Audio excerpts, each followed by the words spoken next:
আপনি যদি ভাবেন এটি শুধু এইচএসসি পরীক্ষা স্থগিতের দাবি ঘিরে একটি সাধারণ শিক্ষার্থী আন্দোলন, তাহলে হয়তো পুরো ছবিটা এখনও দেখেননি।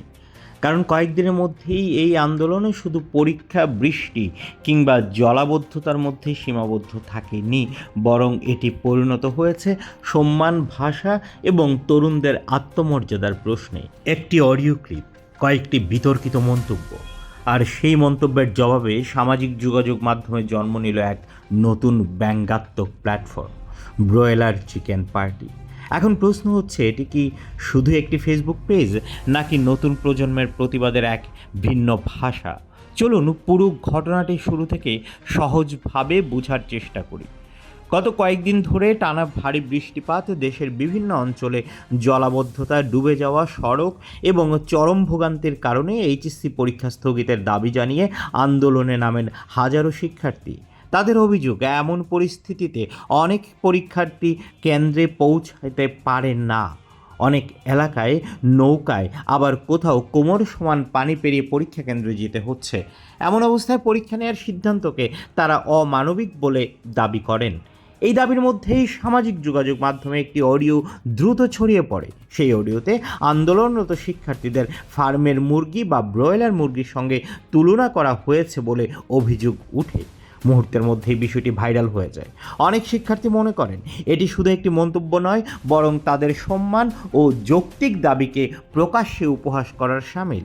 আর ঠিক এখান থেকেই পুরো ঘটনার মোড় ঘুরে যায়। মঙ্গলবার 14 জুলাই ফেসবুকে আনুষ্ঠানিকভাবে আত্মপ্রকাশ করে ব্রয়লার চিকেন পার্টি নামে একটি ব্যঙ্গাত্মক অনলাইন প্ল্যাটফর্ম। নামটি যতটা হাস্যরসের মনে হয়, এর পেছনের বার্তাটি ততটা রাজনৈতিক ও প্রতীকী। যেই শব্দ দিয়ে শিক্ষার্থীদের ছোট করার চেষ্টা করা হয়েছে, সেই শব্দকেই তারা নিজেদের প্রতিবাদের ভাষায় পরিণত করেছেন। প্ল্যাটফর্মটির মূল স্লোগান, আমরা অপমানিত নই, আমরা জাগ্রত। ইংরেজিতে লেখা, we are not insulted, we are awakened. এই একটি বাক্যই মূলত পুরো আন্দোলনের নতুন দিকটি তুলে ধরে। তাদের বক্তব্য ব্যক্তিগত অপমান নয়, বরং এই ঘটনার মাধ্যমে তারা আরও বেশি সচেতন, সংগঠিত এবং সোচ্চার হয়েছে। ফেসবুকে পেজটি চালু হওয়ার কয়েক ঘন্টার মধ্যেই হাজার হাজার মানুষ সেটি অনুসরণ করতে শুরু করে। অসংখ্য শিক্ষার্থী নিজেদের প্রোফাইল ছবি পরিবর্তন করেন, ব্যঙ্গাত্মক পোস্টার তৈরি করেন, মিম, ট্রল ভিডিও এবং নানা ধরনের ডিজিটাল কন্টেন্ট ছড়িয়ে দিতে থাকে। খুব অল্প সময়ের মধ্যেই এটি একটি আলোচিত অনলাইন ক্যাম্পেইনে পরিণত হয়। শুধু হাস্যরস নয়, এই প্ল্যাটফর্মের মাধ্যমে শিক্ষার্থীরা তাদের মূল দাবিও সামনে আনছেন। তারা বলছেন, টানা বৃষ্টি ও জলাবদ্ধতার মধ্যে পরীক্ষা নেওয়ার সিদ্ধান্ত পুনর্বিবেচনা করতে হবে। একই সঙ্গে তারা শিক্ষামন্ত্রী ডক্টর আ.ন.ম এহসানুল হক মিলনের পদত্যাগের দাবিও জানিয়ে আন্দোলন চালিয়ে যাচ্ছেন। শিক্ষার্থীদের দাবি, বাস্তব পরিস্থিতি বিবেচনা না করে নেওয়া সিদ্ধান্ত হাজারো পরীক্ষার্থীকে অনিশ্চয়তা ও ঝুঁকির মুখে ঠেলে দিয়েছে। এর প্রতিবাদে জানানো তাদের সাংবিধানিক অধিকার, কিন্তু সেই দাবিকে গুরুত্ব দেওয়ার পরিবর্তে যদি অপমানজনক ভাষায় আক্রমণ করা হয়, তাহলে স্বাভাবিকভাবেই ক্ষোভ আরও বাড়বে। ফেসবুকের ব্রয়লার চিকেন পার্টি পেজে এখন প্রতিদিন প্রকাশ করা হচ্ছে বিভিন্ন ব্যঙ্গচিত্র, রাজনৈতিক কার্টুন, ভিডিও, ট্রল এবং প্রতিবাদী পোস্ট। অনেক পোস্টে দেখা যাচ্ছে ব্রয়লার শব্দটিকে বিদ্রূপের পরিবর্তে প্রতিবাদের প্রতীকী রূপ দেওয়া হয়েছে। সামাজিক যোগাযোগ মাধ্যমের ভাষায় একে বলা হচ্ছে স্যাটায়ার পলিটিক্স, বা ব্যঙ্গাত্মকের মাধ্যমে রাজনৈতিক বার্তা পৌঁছে দেওয়ার একটি নতুন ধারা। বিশ্লেষকরা বলছেন, ডিজিটাল যুগে তরুণদের আন্দোলনের ধরন আগের চেয়ে অনেক বদলে গেছে। এখন শুধু রাজপথ নয়, সামাজিক যোগাযোগ মাধ্যমেও আন্দোলনের একটি গুরুত্বপূর্ণ ক্ষেত্র।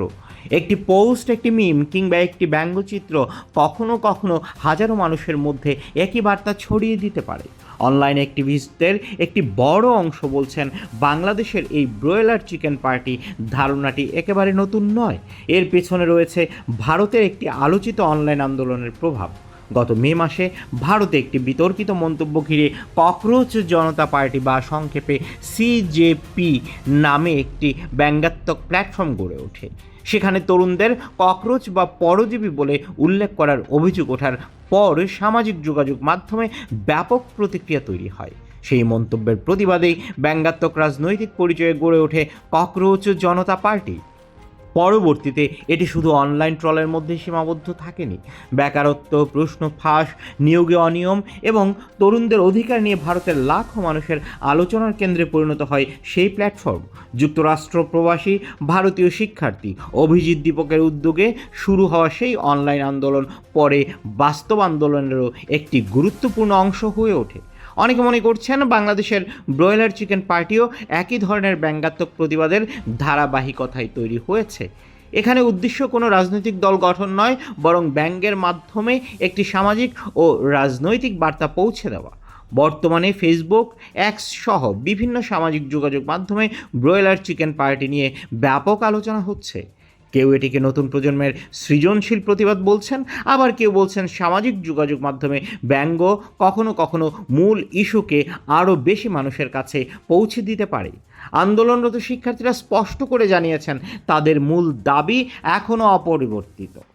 তারা বলছেন পরীক্ষা নিয়ে বাস্তবসম্মত সিদ্ধান্ত নিতে হবে এবং তাদের দাবিকে অবজ্ঞা বা উপহাস না করে গুরুত্বের সঙ্গে বিবেচনা করতে হবে। একই সঙ্গে শিক্ষামন্ত্রীর পদত্যাগের দাবিও তারা পুনর্ব্যক্ত করেছেন। রাজনৈতিক বিশ্লেষকদের মতে বর্তমান সময়ে শুধু রাজপথের আন্দোলন নয়, ডিজিটাল আন্দোলনও জনমত গঠনে বড় ভূমিকা রাখছে।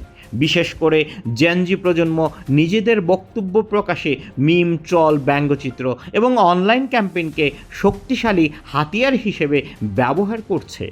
ফলে একটি মন্তব্য কখনো কখনো পুরো রাজনৈতিক আলোচনার দিক পরিবর্তন করে দিতে পারে। এই ঘটনাও অনেকটা তেমনই। একটি অডিও ক্লিপ থেকে শুরু হওয়া বিতর্ক কয়েক ঘন্টার মধ্যেই রূপ নিয়েছে একটি সংগঠিত অনলাইন প্রতিক্রিয়ায়। আর সেই প্রতিক্রিয়া এখন সামাজিক যোগাযোগ মাধ্যমের অন্যতম আলোচিত বিষয়। এখন সবচেয়ে বড় প্রশ্ন, এই আন্দোলন কি শুধুই ফেসবুকের ভেতরে সীমাবদ্ধ থাকবে, নাকি এর প্রভাব বাস্তব রাজপথেও আরও বড় আকারে দেখা যাবে?